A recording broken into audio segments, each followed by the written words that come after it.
I'll take one. Bachelor number 1. It was one of the most famous dating shows ever. Looking back, it is chilling to realize that this iconic show would unknowingly feature a remorseless killer. The horror story begins. I remember wanting to jump out of the car. The so-called dating game killer is one of the country's most notorious criminals, but one most people have never heard of. He had sociopathic personality traits. He had no shame.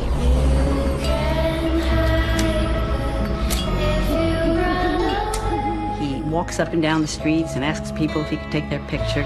What better place to be a sexual predator than to go to a feeding frenzy like New York? She'd been strangled with nylon stockings. It's the talk of the town. Rodney Alcala has murdered at least 5 women. The FBI put Rodney Alcala on the 10 most wanted list. Oh my God, will Alcala get away with it? The body count is piling up. He goes on the hunt for more victims, and there's absolutely nothing to stop him. And 5, 4, 3, 2, 1.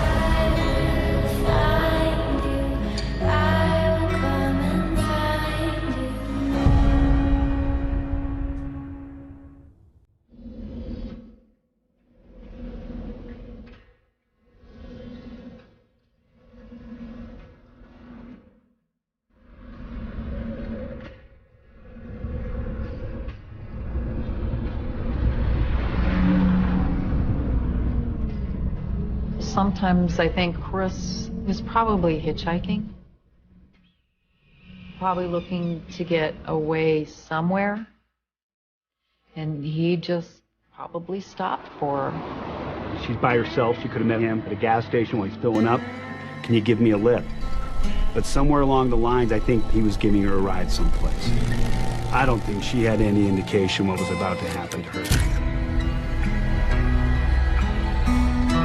Chris was very trusting, so, you know, that was her downfall.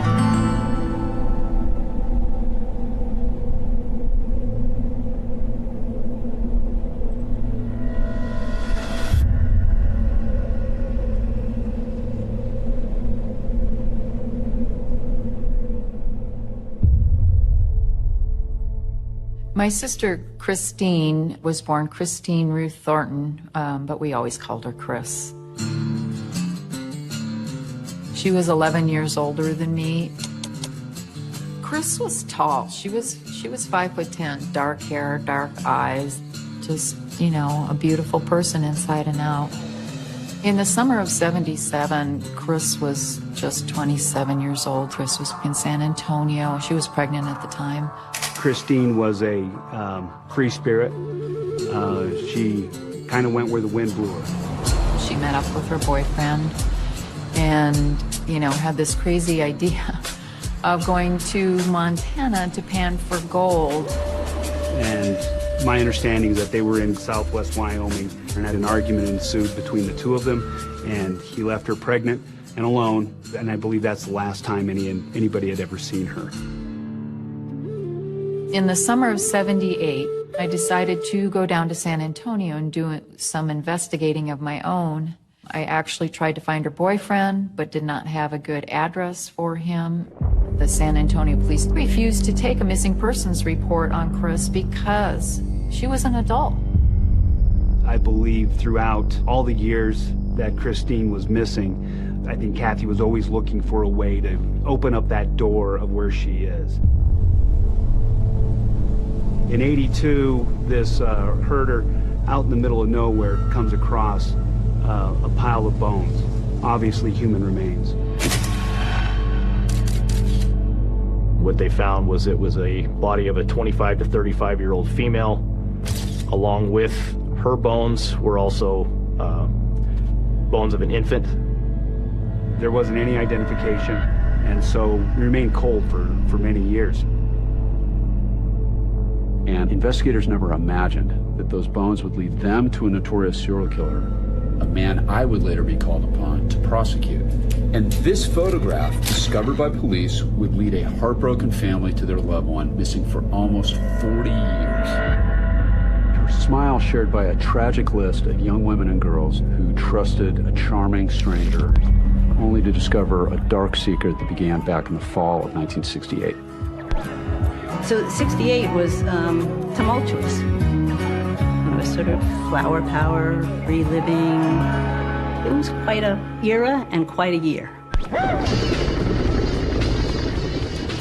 Martin Luther King, Robert F. Kennedy have been assassinated. Andy Warhol was shot that year.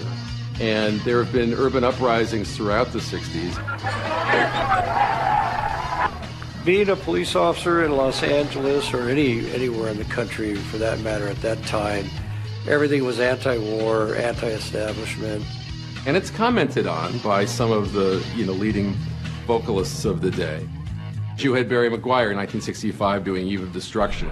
Eastern world, it is exploding. You had Bob Dylan, of course, doing Hard Rain's Gonna Fall. Hard rain's gonna fall.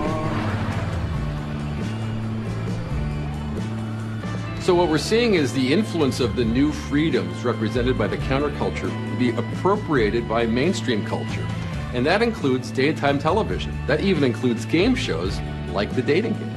The Dating Game began with Chuck Barris back in, I believe it was 1965. He had dealings with ABC, and he just came up with the idea, and he pitched it to a couple of people. It caught on right away.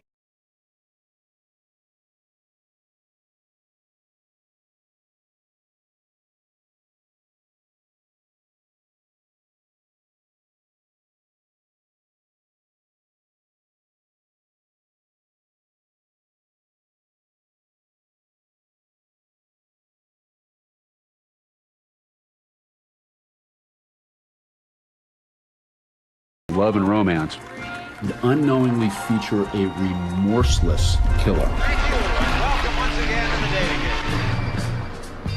And from the mid-60s onward, Southern California is a mecca for anyone looking to reinvent him or herself and have a fantastic time. They're all partying at some of the hotels on the Strip, like the Chateau Marmont.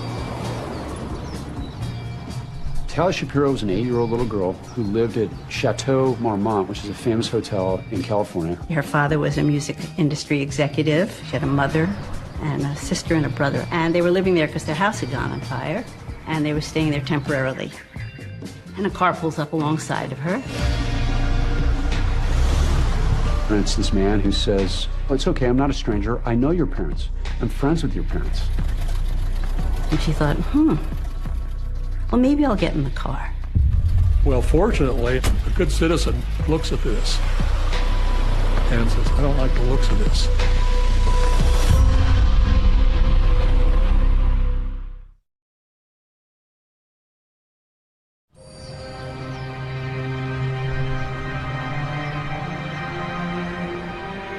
Tali Shapiro was 8 years old, and it was a beautiful sunny day in September. And this adorable little girl would skip to school each morning, carefree, loving, wearing her little white Mary Janes. And then the horror story of Tali begins. I remember the morning was nice and warm because I wore the dress that my nanny had crocheted for me. And a car pulls up alongside of her, and the man leans out and says, I have a beautiful picture I'd like to show you. And I guess asked if I needed a ride to school. And I told him I didn't talk to strangers. And he pulled up alongside of her a little further, kept trolling her. And that's when he told me he knew my parents. And I really didn't want to get in the car, but I was raised to respect my elders. I got in the car, that's when he asked what time my school started, and then that's when he realized we had plenty of time and he was going to swing by and show me a poster. You know, I didn't know to fear people. Well, fortunately, a good citizen looks at this and says, I don't like the looks of this. And he actually follows him to his apartment. The moment I felt danger was when he wanted to go by his place. And I remember wanting to jump out of the car.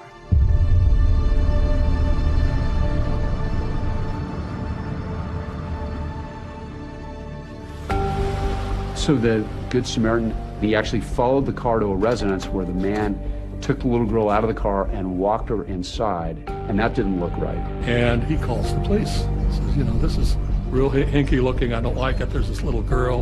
You know, I think you ought to check it out. I don't remember going up to the apartment, and I don't remember anything after that. I was driving down Sunset heading toward West Hollywood when I received a call to go see a man about a possible kidnapping. I followed him over to the location. At that time I thought, okay, I better call in for a backup. So I went and called in and requested a backup unit. I went to the front door and started knocking.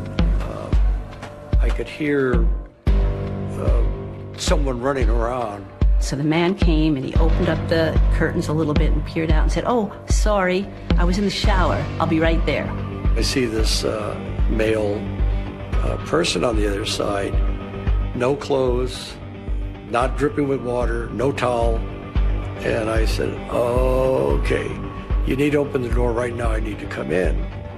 And he said, wait, let me put my pants on. And I said, "Okay, you got 3 seconds." I probably waited 5 seconds and I kicked the door in. To the right was a dining room, to the left was a living room, and straight ahead was a kitchen. And here was this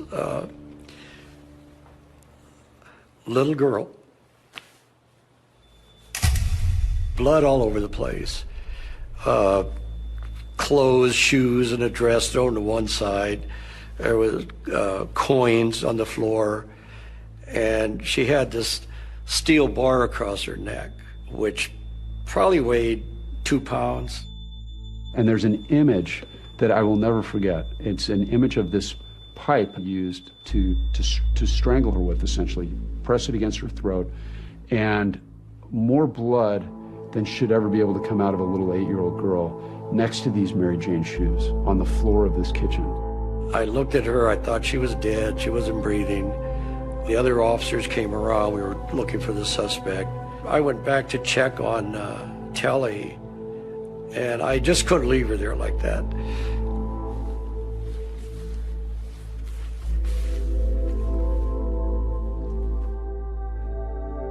The officer had a sort of a life or death decision to make. Chase this man out the back and catch him, or render life-saving aid to the little girl and save her life.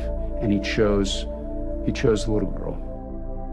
And as I went back in the kitchen, she started gagging, Telly. So then that put everything into high gear. But when I was yelling, the officer that was covering the back door thought I was asking for help. So he ran to the front to help me. We later found out the suspect escaped through the back door. Telly was bleeding out, literally clinging to life. Fortunately, there was already an ambulance racing to the scene. Tally arrived in the emergency room, and the doctor said there was no chance of saving her. And after she had been taken by the ambulance, they started looking around the apartment to see if there were any clues as to who the person was. I found his ID. We determined he was a student at UCLA in the photography department. And the name of the man who attended UCLA was Rodney Alcala. They searched that house, and there are references in reports of hundreds and hundreds of photographs of young women and boys in various stages of dress, in various stages of vulnerability, that were in Rodney Alcala's possession. We had to find this Rodney Alcala. We had to get him off the street, because if he would do that to a little 8-year-old girl, there's no telling what he would do. You know, it was just by, sheer luck that Tally didn't die. She should have died, but she didn't. She was in a coma for 32 days. Nobody thought that she would survive, and miraculously, she pulled through. She was able to get back on her feet after several months in the hospital. My parents mentioned nothing. It was never brought up. It was never spoken about. I remember walking into my classroom and everyone looking at me like I was supposed to be dead. And her parents had just had enough. They could not stay in California another minute. They moved out of the country shortly after that they moved to Mexico. The father wanted to give her a better, safer environment to live in. And that's where they stayed for the next many years. Rodney Alcala has gotten away, and now he's fled, and nobody knows where he's gone. I was a police officer with LAPD. This was one of my very first cases, actually, and it was 4 or 5 months old at that time, and he was in the wind. I went out and interviewed a number of his professors at UCLA. One of the things they told me is, you got the wrong guy. Rod Alcala is a super guy. He wouldn't hurt a flea. Really nice guy. Police wanted to know, who is Rodney Alcala, and why would this well-liked 25-year-old college student so viciously attack an 8-year-old little girl? This is San Antonio, Texas, home of the Alamo. Rodney Alcala was born Rodrigo Jacques Alcala Bucor on August 23, 1943, in San Antonio, Texas. He had an older brother, Raul. He had an older sister, and then he had a younger sister. His family lived in Mexico for a while. The grandma passed away, and the father left the family. They ended up moving to Los Angeles area, to Monterey Park. He had everything he wanted, Alcala. He went to Catholic schools. He went to, private schools. Everyone who knew him said he was a kind boy, a respectful boy, and highly intelligent. Rodney Alcala had every advantage that somebody could have in life. He had a mother who loved him, which is a big deal psychologically. He had friends. He had brothers and sisters who all turned out to be very successful. His older brother was already at West Point, so this is a pretty, patriotic family. And then he joined the Army in the early 60s, and that's where the trouble really began for Rodney Alcala. So Alcala didn't fare well in the Army. He went AWOL a few times, got in some trouble. As it turns out, this bright, handsome young man with the promising future had nightmarish urges that he refused to ignore. So 1963, he gets a pass from the military. He ultimately goes to New York. While in New York, he assaults a girl. He hits her over the head with a Coke bottle. That girl was able to run away. He had sociopathic personality traits. He had no shame, and he didn't, feel guilty about anything that he did. The military felt that he had a nervous breakdown. That was their analysis of it. The psychiatrists at the hospital felt it was a lot more serious than that. But he was discharged honorably, and not a blemish on his record.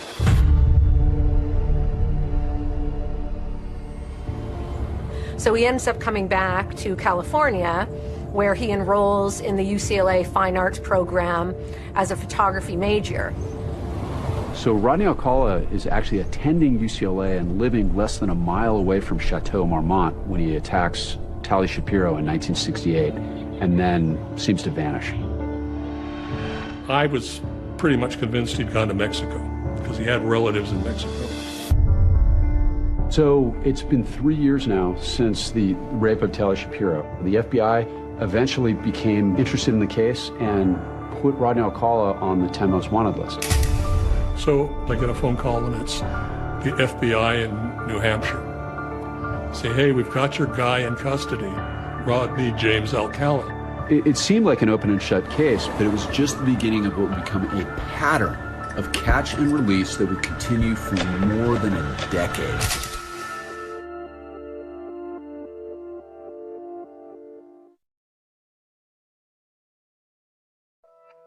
While the FBI is on the hunt for Rodney Alcala, he's actually living on the East Coast under an assumed name, John Berger.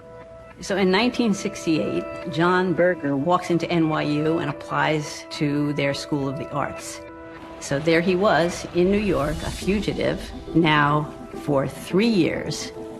What better place to be a sexual predator than go to a feeding frenzy like New York? So New York in the early 70s is certainly, from the civic standpoint, rather challenged. It's Mayor Lindsay's second term. He's having a hard time delivering services to people. Snow removal, garbage. Police feel like they're under siege. Crime is certainly up, violent crime. And it's during this crime wave in New York City that Alcala is able to fly under the radar, and he strikes again. Cornelia Crilly grew up in Queens. She had 2 sisters and 2 brothers, Catholic family, very well respected in the neighborhood, had a very happy childhood. She was beautiful. She had long, beautiful Irish hair and Irish eyes, big smile, very friendly and funny. A few years after high school, Cornelia met Dream Man, Leon Borstein, and they began dating. I was 29 or 30. She was probably 23 at the time. She wanted to become a TWA stewardess. At that time, they were known as ambassadors to the world and had a lot of prestige. And once she was accepted, she got an apartment with a couple of her stewardess friends on East 83rd Street. In fact, in the east side of Manhattan, an area becomes known as the Girl Belt because for the first time, young women are living on their own and experiencing their careers as they never had in the past. I had gotten a job in a Brooklyn DA's office. So in the middle of the day, I got a call from her mother saying she couldn't find her. I said, okay, when I leave, I'll go find her. I'm sure she's at the apartment. Mrs. Crilly was trying to get in touch with her daughter, and she didn't answer the phone. She was living in a building where I could go into the building without a key. I knocked on the door, and there was no response. That's when I called the cops. And they came over. I was at the front door when they broke into the back window. They opened the door. They told me that she had been killed. She was down on the floor of her New York apartment. She had been strangled with nylon stockings and also had bite marks on her breast. She'd been raped and brutally murdered. We got a call from the police department that somebody still had to identify the body. So I went over to the morgue. The Crilly case is very unique because she had just moved in the apartment. She's a new girl. No one knew her. So that was a drawback for the detectives in the beginning. New York PD has this brutal crime scene and no suspects. We had almost 2,000 murders that year. It wasn't peace, love, and joy. Detectives had a lot of dead ends with this case. They had nothing, unfortunately, and the case went cold. Well, still enrolled as a student at NYU, Rodney Alcala, a.k.a. John Berger, actually spent his summers as a counselor at an arts camp in New Hampshire. So in August of 1971, 2 campers take the little dirt road down to the post office, and all of a sudden it starts pouring. They run inside the post office to get cover, and they start looking around to see what is in the post office. And there's the good old FBI 10 Most Wanted list. They go from one to the next to the next. Each one looks more horrible than the preceding one. They look at this and they're like, hey, that's Mr. Berger. So they go back to the camp and they tell the head counselor, we saw this 10 Most Wanted poster of somebody who looks like our John Berger. So he said, don't say anything to anyone and I'll go down to the post office and take a look. So he comes back, he calls the FBI, and he says, I think we have your man. I get a phone call and it's the FBI in New Hampshire. Say, hey, we've got your guy in custody, Rodney James Alcala. I said, you've got him in custody. Fantastic. This has been 3 years that Alcala has been on the lam and that Hodel has been looking for him. So on the 12th of August, 1971, I, with a partner, picked him up, took him to the airport, flew him back. We got our guy. You know, he's going to prison for at least 20, 30 years. Parents didn't want Tally to testify. They said it'd be too traumatic. So I think the big fear was, oh my God, will Alcala get away with it? And what's dangerous in the case of a sociopath is they're very persuasive.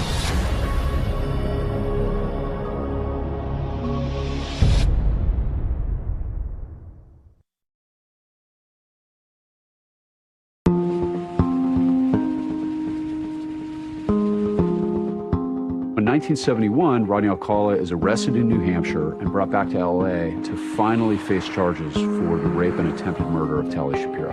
He was very low-key, kind of came off a bit introverted, but I could see his mind functioning. And that's what made this guy so dangerous. He was able to read people very well and stay a step or 2 or 3 ahead of them. For him, it was all a kind of a chess game. Rodney Alcala is charged with all the crimes against Tally Shapiro, which included kidnapping, rape, child molestation, and torture. It turns out that because Tally and her family were in Mexico, the only charge they could put on him was a plea deal for child molestation. No brutality, no bashing, no raping, no almost killing. And they wound up giving Rodney Alcala a plea deal where he pled to what's known as an indeterminate sentence. He had 1 year to life in California State Prison. With an indeterminate sentence, it's sliding, it's not determined. And then the parole board has more flexibility in determining whether someone's been rehabilitated or whether they're a danger to the community. This meant that Rodney Alcala would have yearly parole reviews. And what's dangerous in the case of a sociopath is they're very persuasive. And he's getting therapy in prison, and they believe that he has shown enough progress that in 34 months, the California Parole Board released Rodney Alcala back into the world. Not even 3 years. Good behavior, they said. Model prisoner, they said. And he was out on the streets again. The heartbreaking part about this is that they could have kept him, but in those days, that was an era where they believed so strongly in the power of therapy. But when it comes to fixing psychopaths, it doesn't work. So Alcala is the luckiest man in the world. He's out on parole, and he's having the best time. He's photographing people, and he one day decides to take a ride, and he starts trolling again. True to form, 2 months later, Rodney Alcala is caught smoking marijuana on the cliffs of Sunset Beach in Huntington Beach with a 13-year-old girl. And he was caught by park rangers. So he gets arrested yet again. And this time, he gets 2.5 years, and he's taken to prison. In June 1977, Rodney Alcala is released again from California State Prison, and he goes in, different parole officer this time, and he asks for permission to go on some vacations. And the parole officer miraculously says, sure, go ahead. So Rodney heads off to New York. July 1977 in New York was a difficult time for everyone. It was hot, it was steamy, the garbage wasn't being collected. When you used to read the newspaper, Daily News or the Post, the first 20 pages are just violence, violence, violence, every day. There were a lot of murders going on, including Son of Sam. During the time of Son of Sam in 1977, the city was afraid. Look, you had a lunatic running around, shooting men and women in cars. Police in New York are on special alert tonight for a psychopathic killer who calls himself Son of Sam. His favorite targets, young white women with long dark hair. During that time, Alcala is taking a lot of photographs. He walks up and down the streets and asks people if he can take their picture. Young boys, young girls, older women, doesn't matter. He just wants to take photographs. And a young woman says, sure, you can take my photograph. And they start talking and they get along. It's very nice. Her name is Ellen Hover. Ellen was strikingly beautiful. She had long dark hair and long slender arms and legs and carried herself like a dancer. Her father was the owner of Ciro's in Hollywood, a well-known nightclub where Sammy Davis Jr. and Dean Martin and her other people appeared. Ellen was very trusting of other people. She came from a Hollywood family, grew up in Beverly Hills, and then Great Neck, and then Manhattan. Ellen loved people. On July 13th and 14th was the famous New York City blackout. This is an ABC News special report. New York City went totally dark last night, and tonight large parts of the city still are without power. It's lawlessness. People loot, crime goes through the roof. You know, people are afraid. There's no refrigeration, no water, no lights on one of the hottest, steamiest nights of the year in New York City. It was a very unsettling, hard time for most people. On July 15th, Ellen Hover goes missing. That evening, friends tried to get in touch with Ellen. Nobody could. The phone rang. It was Ellen's mother, Yvonne Schwartz. Mrs. Schwartz asked me if I had heard from Ellen since the weekend, and I said no. The next thing I knew, I was watching the 11 o'clock news, and there was Ellen's picture, New York heiress missing. And the next day, when the police showed up at her door, they looked inside, and they found on her calendar there was an entry that said she was meeting John Berger.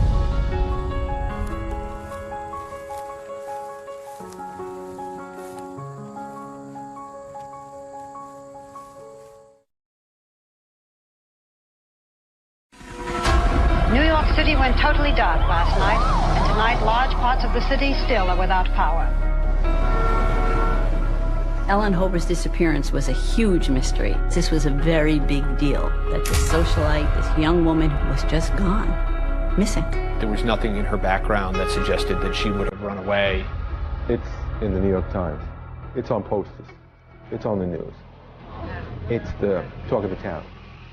When the police showed up at her door, they looked inside. Nothing looks like an attack happened there, but they collect evidence, mail, notes, things like that. And one of the things they take is her calendar. And there was an entry that said she was meeting John Berger. They research back, and they try to ID who John Berger is.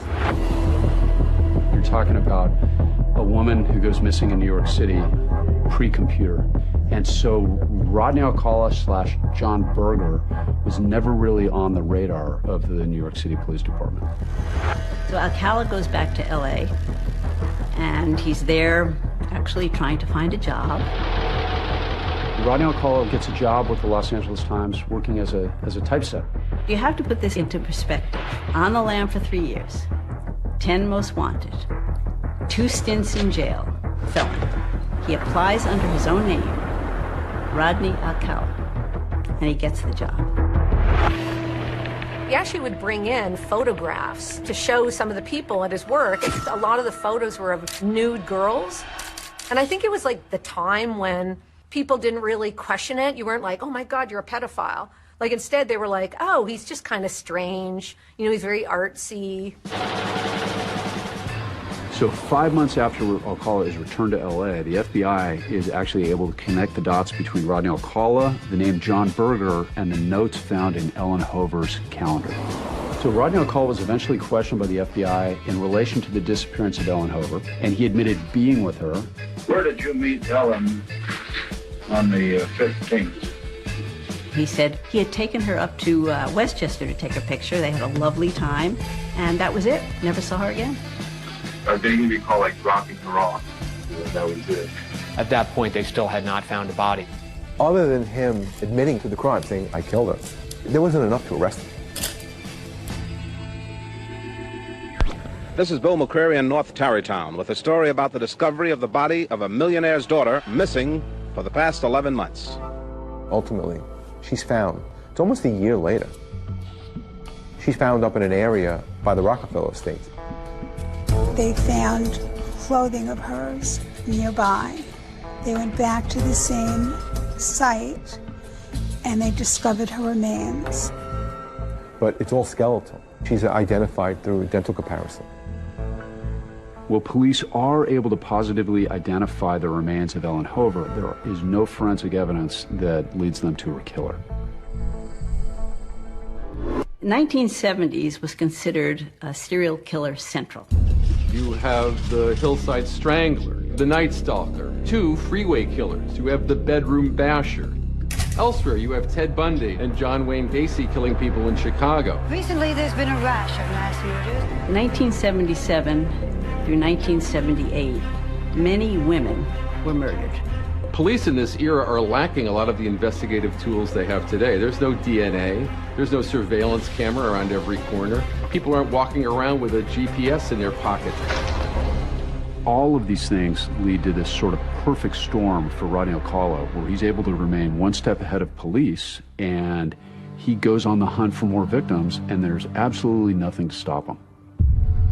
Jill Barkham was a 19-year-old girl in New York who was adventuresome and wanted to take a trip with a friend of hers. And so she left New York for Los Angeles. Jill and I were very close as children growing up. We were often mistaken as twins. Jill had a very free spirit about her. Bruce was very sad when she left New York, was very scared for her, being so young at 19 years old. So November 10th, 1977, I called home and there was crying in the background. They said, you need to come home. You need to come home. And that's all they would say. Jill Barkham was found off of Franklin Canyon Road, and it was down the street from Marlon Brando's home at the time. She was found bent over, half naked. Her head was facing the dirt. She has multiple ligatures on her neck. It was a brutal crime scene. I came into a house of siblings, distraught, righteously so, and heard it from my mother directly that my sister was dead. Her face was unrecognizable. Her brother said at the funeral that he couldn't even recognize his sister. It was so mutilated. I had night terrors the day that Jill's body arrived. It wasn't just murder, it wasn't just rape, it was brutal, it was sadistic. And nobody could understand why the things happened to her. They thought perhaps this could be the work of the Hillside Strangler because that's what the Hillside Strangler did. He strangled women and left them on the side of the road. And it complicated this investigation because Jill Barcombe had a friend when she got out to LA that was actually abducted and murdered by the Hillside Strangler. In the end, the police were unable to link the murder of Jill Barcombe to the Hillside Strangler, and the case just went cold. That meant the string of murders of young girls and women continued. Georgia Wickstead was 27 years old. She was absolutely gorgeous. She was a nurse that worked for cardiac care. She was from Los Angeles. She worked out of the Centinela Hospital and just recently moved to Malibu. Every morning she would pick up another nurse and they would drive to the hospital together to do their shift. And one morning she didn't show up. So the police were called to do a welfare check of her in her home. It was discovered that her window was open and the screen was removed. When the police entered her home, there was blood everywhere. Her body was completely naked and strewn on the floor, kind of posed open. The viciousness and the sadism involved in her murder is so disturbing and so profound. There was a handprint that was found on the brass bedding, but there was no one to match the palm print to. And again, that case went cold. And the third person who was found dead in the same way as the other two was Charlotte Lamb. Charlotte Lamb, in 1978, was a legal secretary living in the Santa Monica area. She had called some friends one night to go out and go dancing in Santa Monica. Her friends decided not to go. Her body was later found in El Segundo, miles away, in an apartment complex she had no connection to. She had been strangled and she'd been brutally raped and murdered. Her arms had been folded behind her back, which made her back arch to expose her breasts. She'd been posed. It's just very disturbing and incredibly sad. I met with Rodney 5 or 6 times. I administered assessments with regard to his sexual interests. Many times the rapist, killer, antisocial person will pose dead bodies, and they do want law enforcement and other people to see this, and there's a message in that. The message for Rodney is that I am here, you will remember me. So instead of hiding in the shadows, Rodney Alcala is almost fearless, and he puts himself out there in perhaps the most public way possible. Rodney going on the dating game is a great example of him being predatory, him being confident, narcissistic, and of course he wouldn't go on unless he would win. And 5, 4, 3. He always wins. Factor number 1 is a successful photographer. You might find him skydiving or motorcycling. Please welcome Rodney Alcala.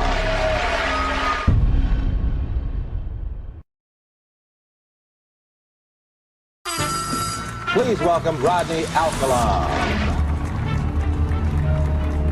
Bachelor number 1. Yes? What's your best time? Night times when it really gets good. In retrospect, it has got to be one of the creepiest moments on TV. He says, I always get my girl. The so-called dating game killer is one of the country's most notorious criminals. They told us that they had found Robin.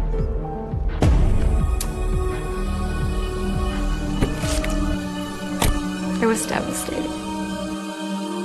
There's nothing that hurts like that. Nothing. Her plan was to shoot Alcala. She wanted to avenge her daughter. He was a sadistic killer who deserved death. Model prisoner, they said, and he was out on the streets again. A pattern of catch and release that would continue for more than a decade. All these pictures that the police had from a serial killer. His victims are still out there.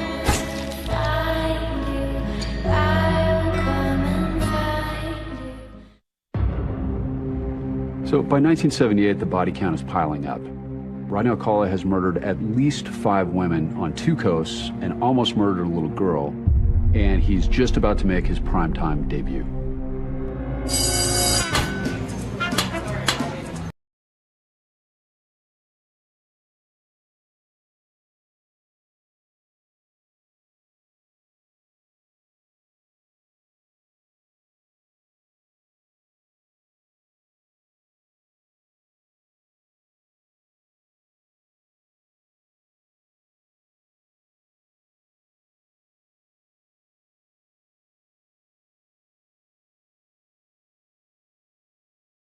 So he actually tries out for Chuck Berry Productions and becomes a bachelor for the dating game.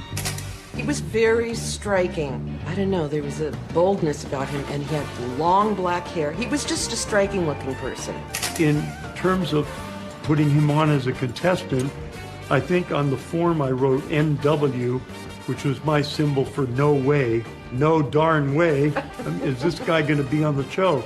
Because I noticed that he had a very strange personality. It's like, are you kidding? He's so attractive. Everyone's going to love him. All the women are going to love him. And I said, all right, we'll put him on a show, but we've got to surround him with 2 guys that have personalities and that are respectable and decent and fun. My name is Jed Mills. When I got the job on the dating game, they said, Jed, you're going to be bachelor number 2, so you'll be sitting in the center. Bachelor number 1 is a little creepy. Notice that right away. In the green room, he jumps in. He says, I always get my girl. Number 1, would you say hello to Cheryl, please? We're going to have a great time together, Cheryl. Immediately did not like this guy. And here we go. Bachelor number 1. Yes. What's your best time? One of our edicts was to make the show much sexier and much more provocative than the show in the 60s. Everything was sexy in the 70s. So we pushed the envelope. The best time is at night. Nighttime's when it really gets good. The sexual innuendo intrigued the audience. They loved it, and they started clapping. Yeah, they loved this guy.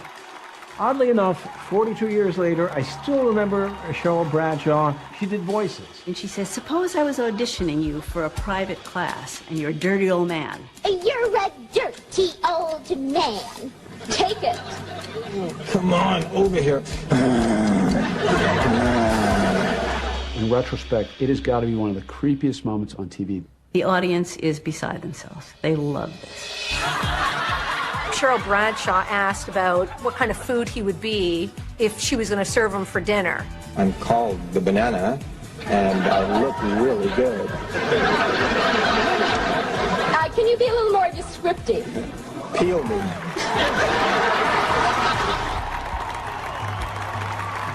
In retrospect, it sounds horrible, but at the time, we were looking for raunchy, sexy answers, and that was one. Taken in context now, oh my God.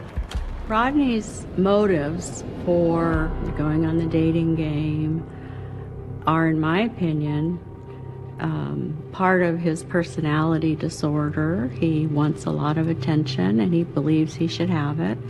He's quite bright, and he wants the world to know who he is.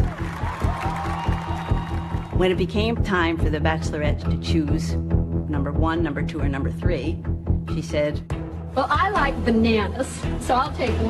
Number 1. That's your number 1. All right. This is your date to Rodney Alcala. Rodney, come on and say hello. She seemed very excited about seeing him. And when he came around, I would say it was a pretty lukewarm togetherness. She called the office the next day and spoke to Ellen. She said, Ellen, I can't go out with this guy. There's weird vibes that are coming off of him. He's very strange. I'm not comfortable. Is that going to be a problem? And of course I said no. I would be very interested in knowing what happened in the days after when the person who chose him would not date him.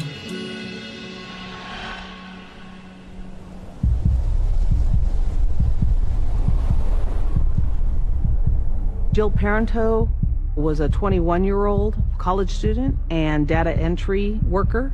She lived in an apartment by herself. On June 13th, she went to a Dodger game and came home and was never heard from again. The next day, she never showed up at work. When law enforcement entered her home, she was found in her bedroom. Her body was lying next to the bed, very similar to Charlotte Lamb's, where she was laid on her back, fully naked. She had a pillow up behind her back that propped her breasts up. So this is, again, another avoidable set of killings by this guy that should have stayed in prison. But he didn't even break stride on the continued crimes that he kept committing. My mom's plan was to shoot Alcala. In those days, they didn't have metal detectors, and they didn't use them, so she got into the courtroom. She really didn't care about anything else at that point. She wanted to avenge her daughter.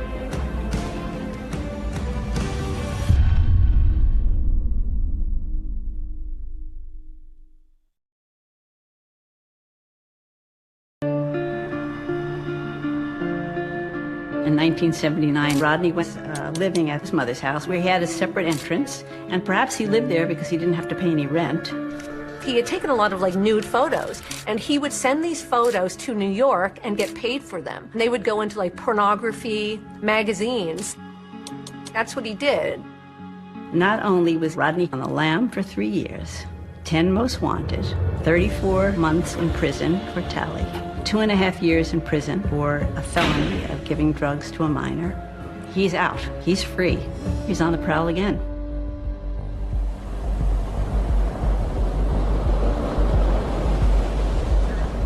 On June 20th, 1979, Rodney Alcala leaves his mother's house and drives to Huntington Beach. And he starts in a place called Sunset Beach, which is a little bit north on Pacific Coast Highway, and he runs into a 17-year-old girl on roller skates named Lori Wirtz. I was with my friend Patty, and we decided to go to Sunset Beach. We were approached by Alcala. And he says, I'm a photographer, and hey, if you could just, skate this way, I'll take some photos. And I said, oh, that's okay, I'll just help him out. And there's a series of these photographs that are taken by Rodney Alcala. He was a formally trained photographer, which really played into his method of luring these women and young girls into vulnerable positions. It's my opinion with regard to Rodney that deviant behavior is always preceded by deviant fantasy. The taking the pictures, going around looking for little girls, sizing people up. It's a part of the constellation of the Rodney Alcala killing machine. The encounter with Lori Wirtz is very important for two different reasons. Number one, it shows that he's actually down in Huntington Beach that day, which he later denies. And it also shows that he's actively hunting for his next victim. He was asking me all kinds of questions, like where I'm from, my name, my age. He tried really hard to get me in the car. He tried to get me in the car and leave my friend on the beach. She doesn't bite, won't get in his car. He started to drive away, and I did see that he was driving toward Huntington Beach.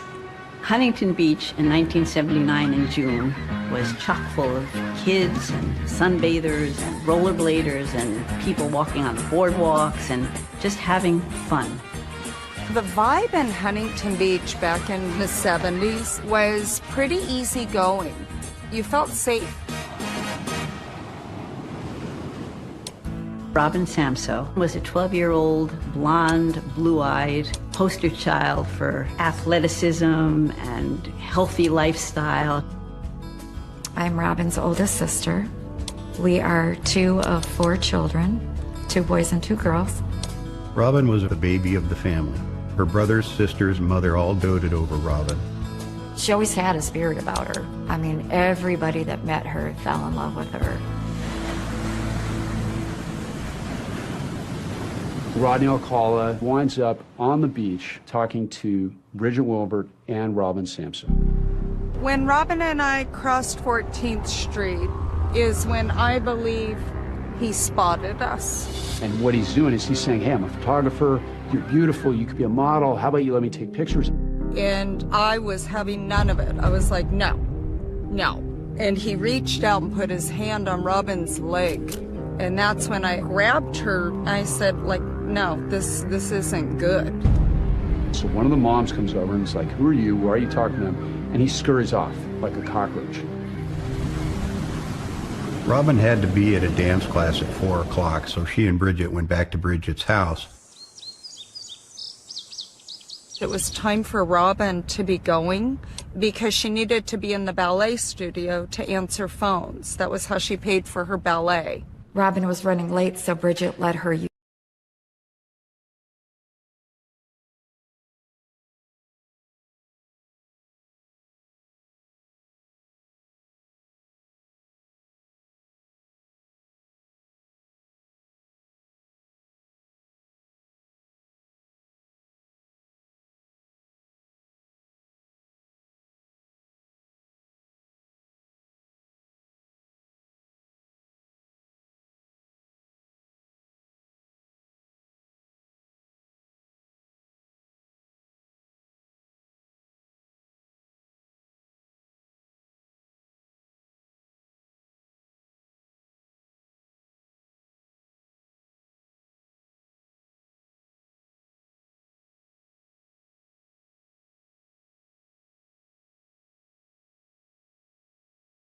to a sketch artist to compile a composite of the individual they'd been talking to on the beach.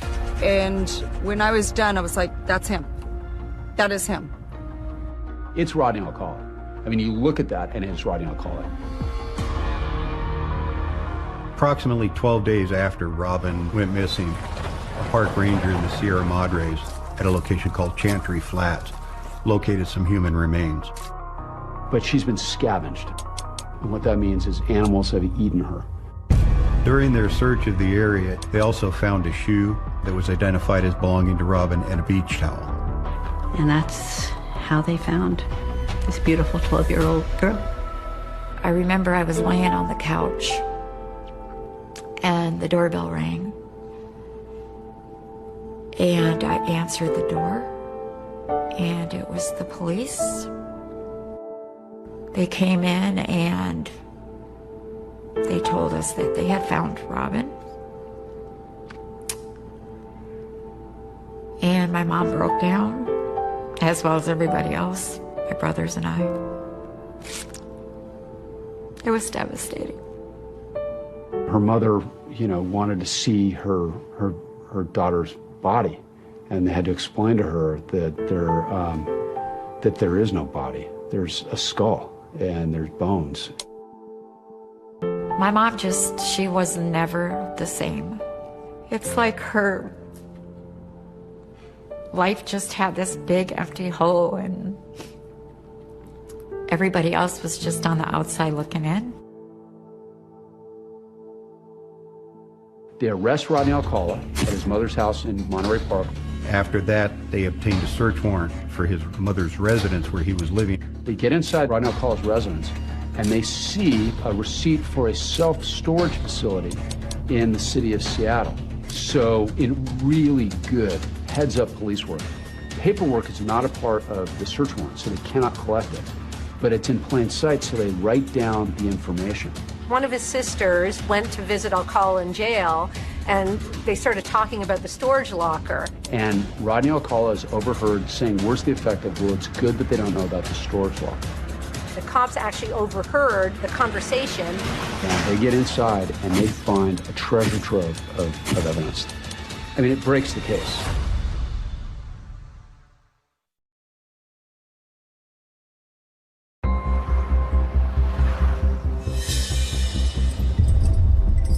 They arrest Rodney Alcala, they bring him to Huntington Beach, and they interview him. Can you show Robin?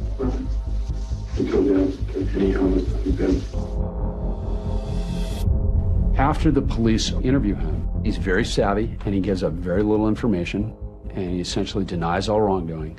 They get up to this storage locker in the city of Seattle.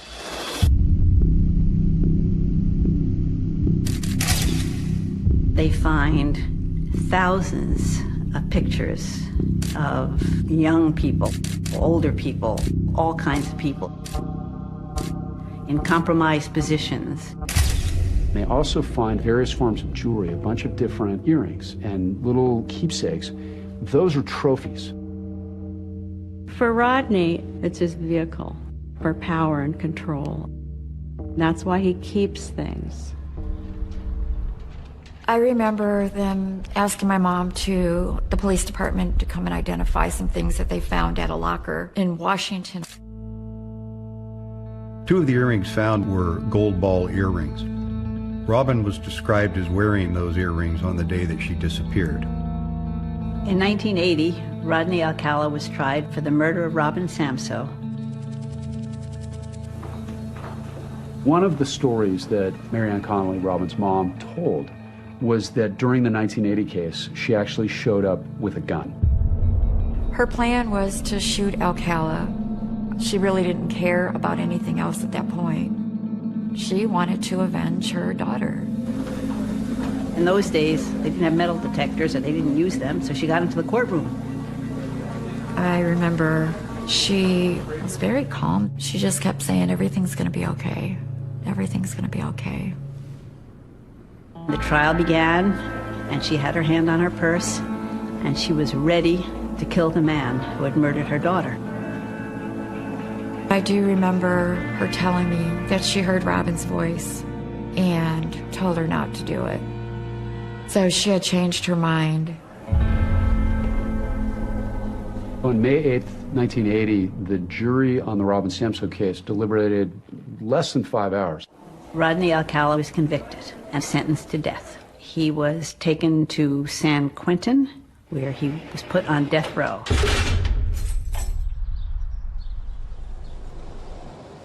Several years later, an appeal came up. And to everyone's shock and sorrow and horror, the case was repealed.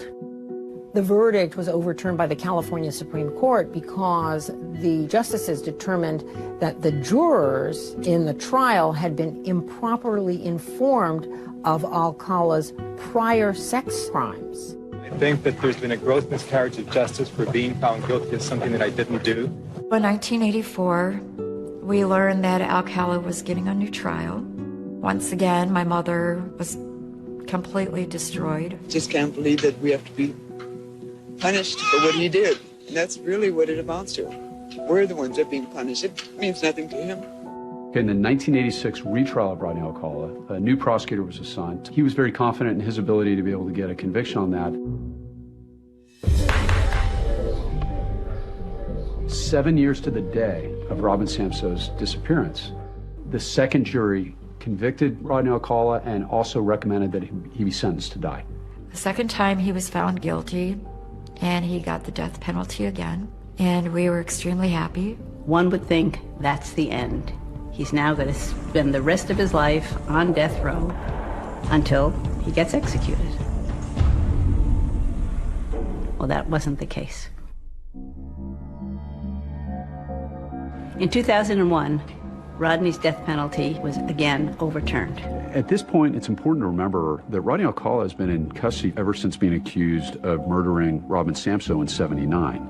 He's now 58 years old, and life behind bars has taken its toll, not only on Rodney Alcala, but also on the victims' families who've been trying to achieve justice. Twice Alcala has been convicted and sentenced to death. Twice the convictions were reversed on appeal. The main reason was an ineffective assistance of counsel claim, meaning that Rodney's attorney had not put forth a strong enough defense on his behalf. My mom really kind of lost it then. Every time this happens, it's like losing Robin all over again. I don't know if you've ever lost a child, but there's nothing that hurts like that. Nothing.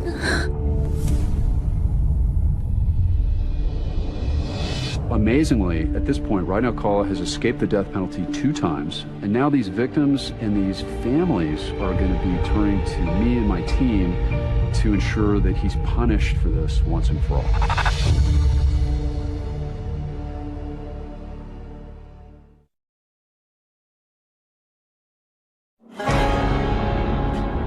This case was assigned to me back in 2003 when my boss came in and essentially gave me the rundown on it and said that it was going to be a tough one. That's when Matt Murphy decided to go back to the evidence. And he had that pouch of jewelry that was recovered in the Seattle storage locker reanalyzed for DNA. Which meant that Rodney's DNA could be put up against the DNA that had been taken decades earlier from the people whom we all believed he had murdered. The DNA matched Charlotte Lamb, Jill Parenteau, Georgia Wickstead, and Jill Barkham. At that point, Rodney Alcala is clearly now known as a serial killer. When you get a case like this, the first thing you do is you meet with the family members, and it really drives you. And they say you see the reflection of your victim in the eyes of the people who love them. I forget a lot of things, except the most important thing I can't forget, and that's her and how she died. I was the same exact age as Robin Samsoe. We were both 12 years old in 1979, and you connect with your victim. Matt Murphy was a young, talented, brilliant prosecutor, and the Alcala case would be his 107th homicide. And now we're going to be in one of my courts in front of one of my judges, and I was going to do everything I could to make sure that he faced justice for what he did. The third death penalty trial was set for 2010. Matt Murphy and I ended up being co-counsel on the case once we brought our LA cases down to Orange County. So we had all these really good professionals that came together. I came to know Rodney Alcala by being on the Orange County panel of expert witnesses. I met with Rodney. We met a total of 18 hours over a number of days. And this third time around, 66-year-old Rodney Alcala decides he'll represent himself. He is a narcissist. He has a genius IQ measured by some. So he's very brilliant and thinks that translates into being able to be a good lawyer for himself in the case. Alcala's choice to represent himself was a message to Mr. Murphy that he is equal to him. Mr. Alcala's perceptions about his own superiority should never, ever be underestimated. She'd been gagged with a t-shirt shoved down her mouth. I wanted the jury to see the level of violence because one of the things that we needed to prove was torture, so that we needed to prove he intended to inflict pain on these victims. Alcala would strangle the women into unconsciousness, wait till they wake up, and then strangle them again. He knew exactly what he's doing, and he enjoyed what he was doing. So these are the facts of the Samsoe case. Because Rodney Alcala was representing himself, he got to cross-examine the witnesses. And then, of course, question Robin Samsoe's mom. This is what they look like. He was questioning my mother about the earrings, trying to create doubt. Alcala tried to argue with my mother. All the jury sees is the man who murdered this poor woman's daughter cross-examining her. It was so hard watching her that I think the three of us just sat there and sobbed.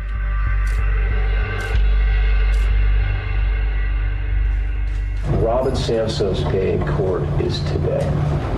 you make sure that he is held responsible for what happened to that little girl? Murphy in his closing arguments, I mean, they were fantastic. He got her into his car, and he drove her up to those mountains.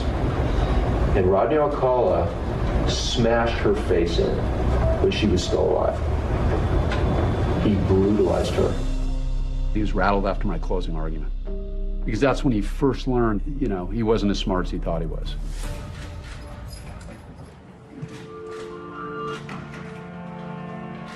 The day the verdict was read, the courtroom was very still and very quiet. We, the jury, further find and affix the degree thereof, murder in the first degree. The verdict was guilty on all charges, across the board, all 5 murders. The evidence that we put in for the penalty phase of the trial focused largely on his prior sexual assaults of Tali Shapiro.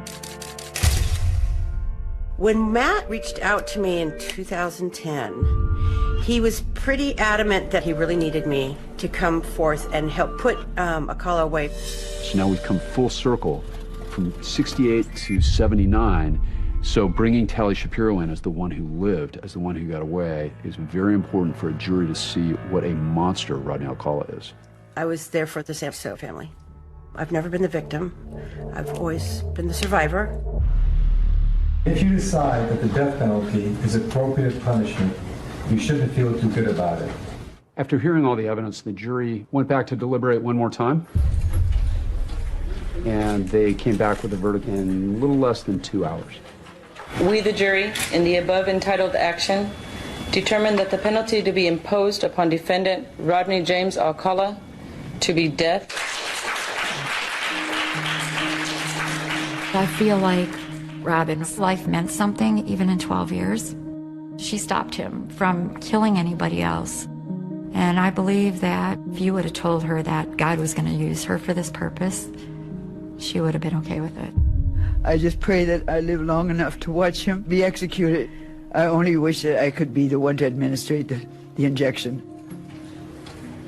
In 2019, the state of California placed a moratorium on the death penalty. So that meant that all prisoners on death row, and this included Rodney Alcala, received a stay of execution. This did mean, though, that Robin Samso's mother would not see Rodney Alcala executed. July 23rd, 2019, my mom passed away. She wanted to see that day that Alcala leaves this earth, that he just does not breathe anymore. And it's unfair. It's unfair. Somebody so cruel and evil.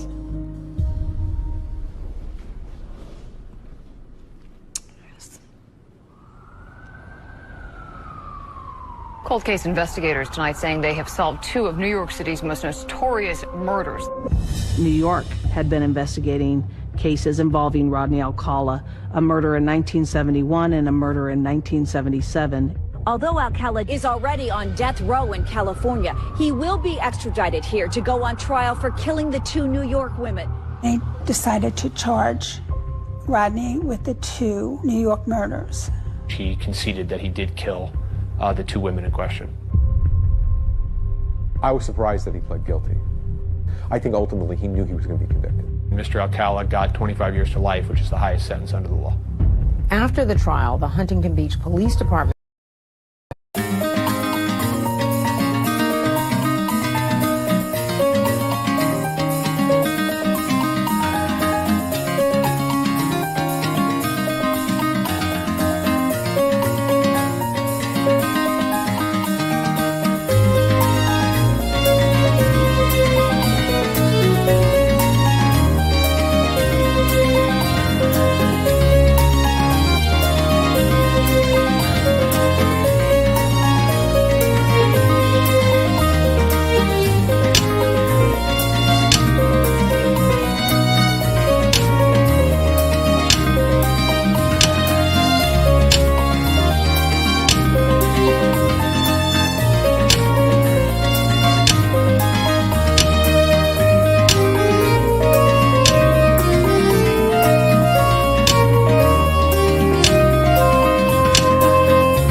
hundreds of the photos that they found in that Seattle locker to the general public.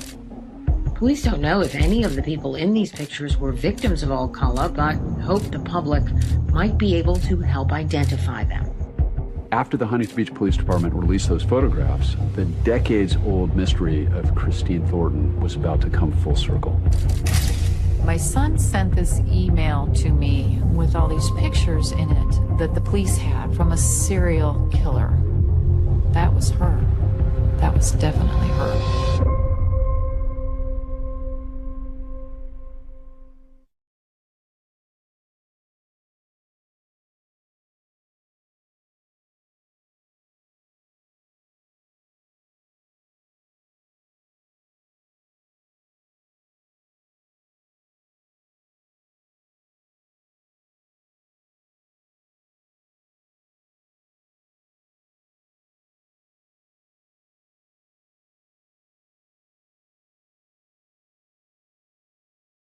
Family assumed she was dead.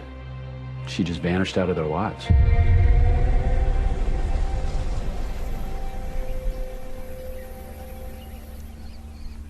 In '82, this herder out in the middle of nowhere comes across a pile of bones, obviously human remains. Several initial deputies responded along with detectives. And what they found was it was a body of a 25 to 35-year-old female. They also found the bones of an unborn child mixed in, largely all intact. The clothing was still there. Even some jewelry were all located. They couldn't determine a cause of death. What they believed was that it was possibly a strangulation because one of the pant legs was tied in a ligature. The detectives at that time they used the skull and sent it off to the crime lab in order to get a reconstruction of what they felt this person looked like. They determined that it was a young female and brunette. They unfortunately weren't able to identify her, and the case went cold. In 2013, several of the detectives, including myself, were assigned specific cold cases. So this box was almost falling apart when I initially was assigned this case. There was still bone fragment and skin tissue saved at the crime lab after all those years. If you have DNA, you run it. And then you try to find out by sending it down through CODIS and missing persons to find out if you can get a match. CODIS refers to the Combined DNA Index System. It was created in 1998. DNA is entered into a national database, and this helps the authorities find missing people and also solve crimes. I was basically told it was now a waiting game. I honestly thought I'd be, 10, 20 years retired before I'd get a phone call saying that they'd identified her.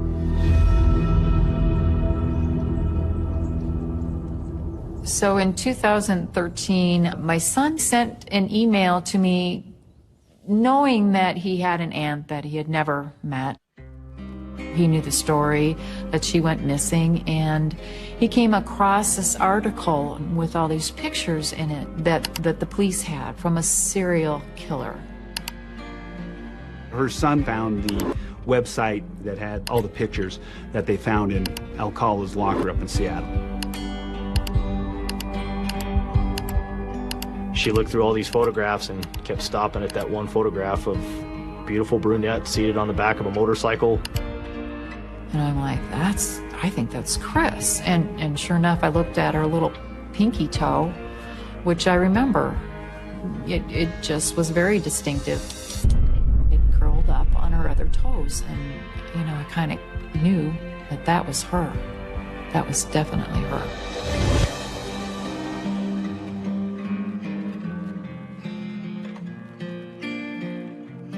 At that point is when she decided to submit her DNA sample as a reference to hopefully identify Christine. Detective Sheeman came to my office to tell me that they had a match and an identification. Just shy of 2 years later is when I was off duty and I decided to check my email. The email I received identified my victim from Granger. as Christine Ruth Thornton.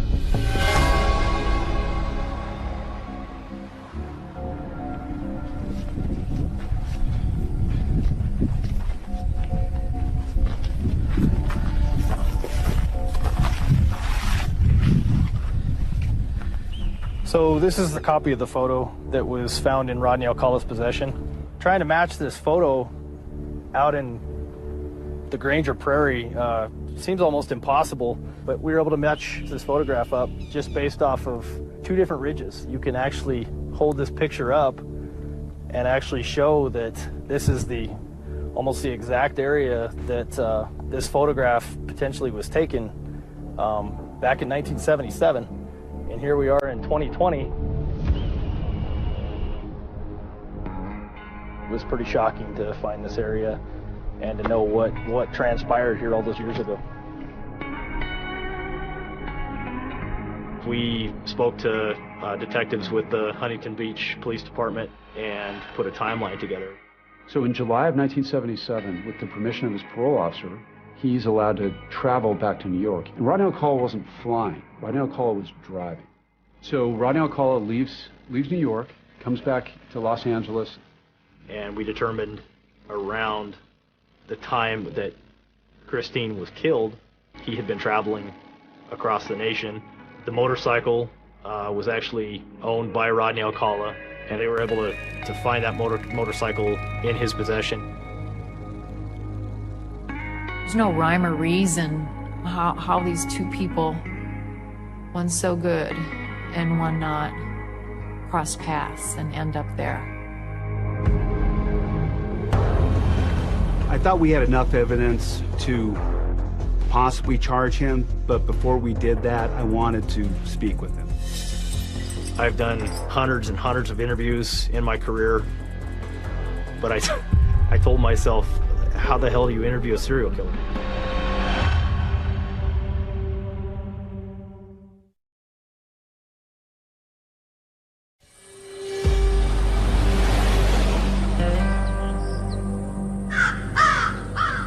It's 2016, 6 years after Rodney Alcala has been convicted for the murders of Robin Samsoe and the other women. He's 73 years old and his health is failing. He's confined to a bed at Corcoran State Prison, and that's where Wyoming officials come to confront him for the murder of Christine Thornton. As we got in there, it was dingy-colored peach in Alcala's medical cell. It was like something off a horror movie, paint peeling off the walls, flies buzzing around the room. It's something that I'll never forget, seeing him lying in his bed. And I remember looking at him going, this is him. I identified myself, read him his rights, and we started pulling out photographs of the original crime scene. Now he knew why we were there. Does this area look familiar? Part of the area. What do you mean by part of your area? My name is I've been very scary. I couldn't believe it. It's almost like it's his killing field. We also showed Rodney Alcala the picture of Christine seated on the back of his motorcycle, and it gives me chills even today to remember his reaction. Talk to me about the picture. What picture? The picture that you're pointing at. What's on your mind? Talk to me. God, talk to me. Tell me about that girl. He took his finger and he started tracing her body on the photograph. And then he started tapping on the photograph and kept doing that for a couple more minutes. That's a guy who wants to relive it again. It empowers him, right? He would relive that. You could see his eyes moving in his eyelids, almost like he had relived that moment. That entire moment for however long it lasted with Christine out in the desert. Do you know her? Yes or no? Yeah. Do you remember taking this picture? Yes. Okay.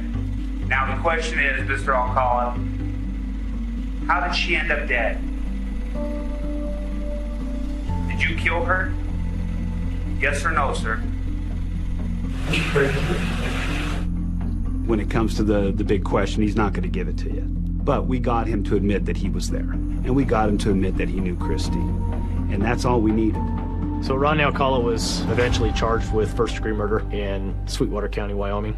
They informed me that he was not able to travel without great expense. And so I made the decision that I was not going to try to bring Alcala back to stand trial in Wyoming.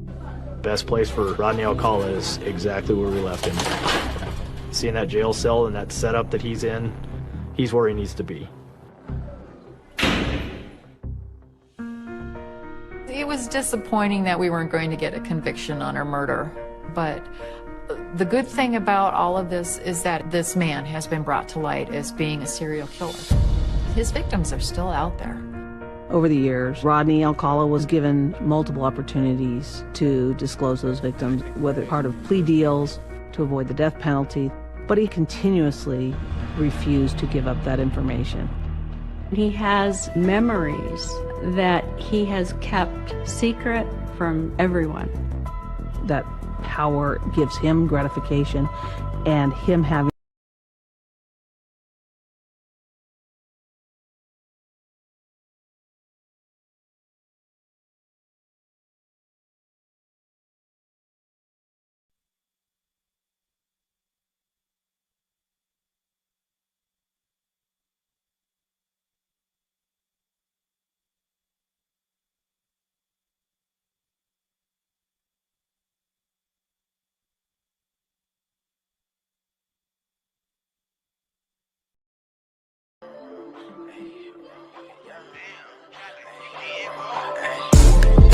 from the 9-1, switch that over, that's the young blonde. I was at the West Coast, now I'm in the East Coast. Saw you when